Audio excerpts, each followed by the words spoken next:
In New York City, Lowen Ashleigh is already struggling: financial stress, creative burnout, and constant anxiety. Then suddenly, a horrific accident unfolds right in front of her. A man is crushed, blood splashes everywhere, and Lowen freezes completely. She can't move, can't react. In that moment of shock, Verity Crawford steps in, calm, steady, and in control.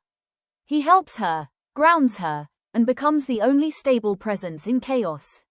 Without realizing it, Lowen begins to rely on him.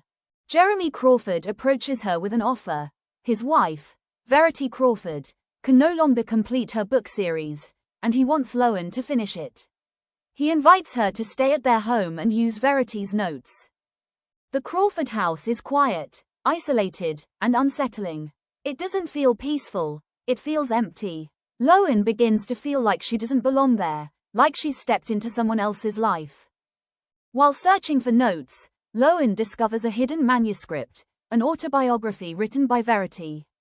It's not meant to be read. Lowen knows this, but curiosity pushes her forward.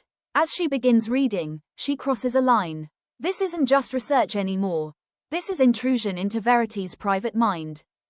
The manuscript reveals disturbing truths. Verity writes about her pregnancy and children with cold detachment. She didn't want them, she resented them. There's no guilt in her words, only blunt honesty.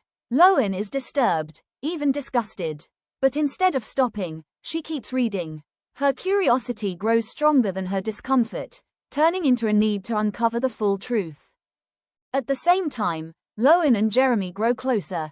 They bond over shared grief and loneliness. Verity appears kind, protective, and deeply hurt by his past.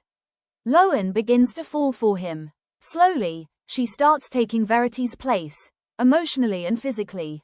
But this creates tension, because the woman she's replacing might not be as helpless as she seems.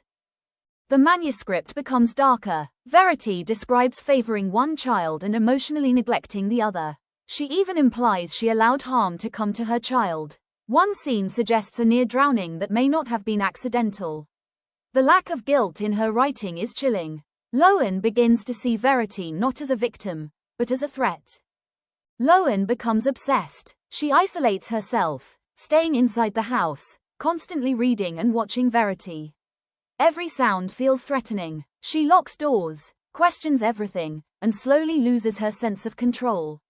She is trapped between needing the truth and fearing it. The manuscript reaches its peak. Verity claims she faked her condition. She was never helpless. She manipulated everything: her husband, her children, her life. This changes everything for Lowen. Lowen gives the manuscript to Verity. Overwhelmed by grief and anger, he confronts Verity. In a moment of intense emotion, he kills her. It's not planned. It's driven purely by belief and pain for what she did to his daughters. Lowen later finds a hidden letter written by Verity. It claims the manuscript was fictional, a writing exercise. According to the letter, Verity was not a monster, but a loving mother. This creates a second version of truth, completely contradicting everything Lowen believed. Lowen realizes the truth may have been misunderstood, but when she looks at Verity Crawford, she chooses silence. She hides the letter, keeping the truth buried, and decides to live with the version that protects her present.